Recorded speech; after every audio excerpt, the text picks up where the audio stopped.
It's your boy Big B coming to you. A little sprint car purchase. One of my negative traits in life is always being in the market for a cheap car. And a friend of mine on Facebook, who I've done a little bit of business with, posted this car up, and I was like, hey man, I'll give you X amount of dollars for this car if nobody else gets it. And he's like, well, that's a pretty fair offer. And we talked about it together for a little bit. And I'm not going to come out with how much I paid for it, but it came today. And what I like to do is I like to take cars and I like to part them out. Not part them out, but like take the parts off that I might not use. And the profit on RC cars for me, when it comes to buying just one car at a time, is usually keeping what I want, not having much in it. So let's go ahead and start with the car itself. So we got what I'm going to call a Custom Works Outlaw 4 because of the front shock tower, the way the shocks are mounted. As you can see here, this thing had a heck of a crash. One thing I'm going to do up front that I didn't know about, I have to put a new shock shaft in, do a rebuild on this shock. It's not a big deal, but a lot of times what we're going to end up with, what we're going to have, the fringe benefits here. Let's go ahead, take the body off. The body's in, the cage probably reusable.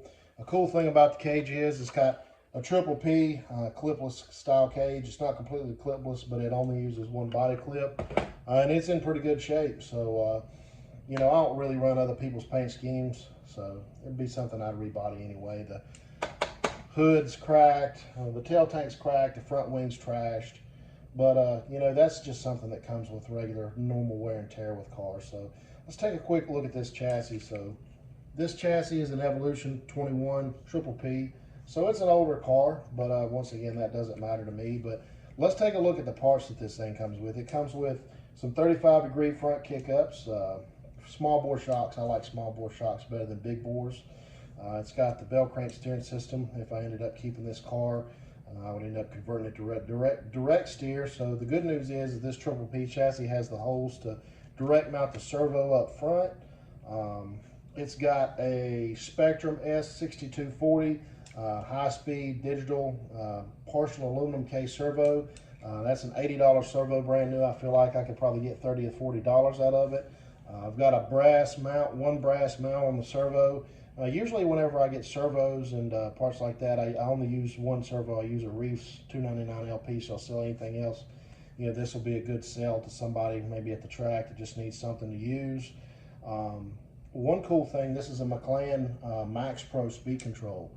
That's McLaren's a pretty well-known high-end brand. It's wired with some neon green Accelerate brand wire. That's a good brand of equipment there. It's got what looks to be a 40 mil fan, but might be bigger on the motor.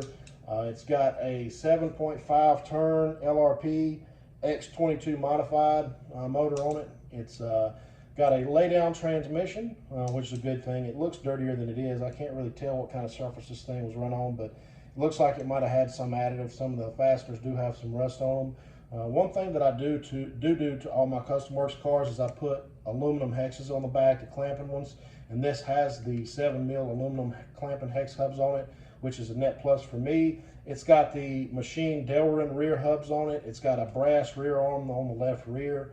Looks like I need to put a screw in that left rear for the adjuster. Another thing, this has one of the, it's either a 135 or a 246 arm mounts, an older style mount for the Custom Works. I've been wanting one of those to use with my midget to put just a little bit more toe in if needed, to have a little bit more adjustment. So that's a piece I'll probably keep for myself. It's the car's in good shape. It's got some nice bullets on it. And so what I'll probably end up doing with this car, it looks like the chassis is not necessarily a loose dirt chassis. It looks like more of a high bite chassis, so I do high bite racing. And if it doesn't stay with me, it might go to somebody else locally that has a has a good opportunity to race. This could be made a competitive car. If it was mine to keep, I would probably end up replacing the fasteners on it. I don't like surface rust. It probably could use some new suspension pins, but everything seems to move pretty freely. It could also use, it's got kind of a funky trans brace set up on it right here to where this brace right here should really be down some and should be sitting on an Outlaw 5 style camber link brace instead of the old Outlaw 4 style stuff. in my opinion. I don't like the Outlaw 4 style of camber link mount on the inside where it mounts to those posts. It's really hard to move and adjust, and they make a new kit. Probably wouldn't fit this older Evolution chassis, but Custom Works makes a new kit that makes it a lot easier. But you know, the drivetrain, I can't tell because this pinion's on here. It's got a nice lightweight pinion on it. I don't use plastic pinions. I use RW Racing aluminum pinions. But the car, it's dirty, but for the most part, it's in good shape. So, you know, what I'll probably end up doing is selling the motor, selling the speed control, selling the servo, and you know, having a car for really good money. Here we go. I forgot to mention these, but I did get the box, and I got the programming card from the Clan ESC. That'll be something that helps it out some.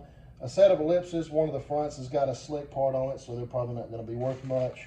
And I got a set of front and rear Hoosiers that look like they're in good shape, and I got one pair of Aka Slicks. That's their old style of tire in purple compound. So that might be worth something to somebody. I think I might have somebody locally that uses those. So, you know, it'll take a little time, but at the end of the day, I'll have another car.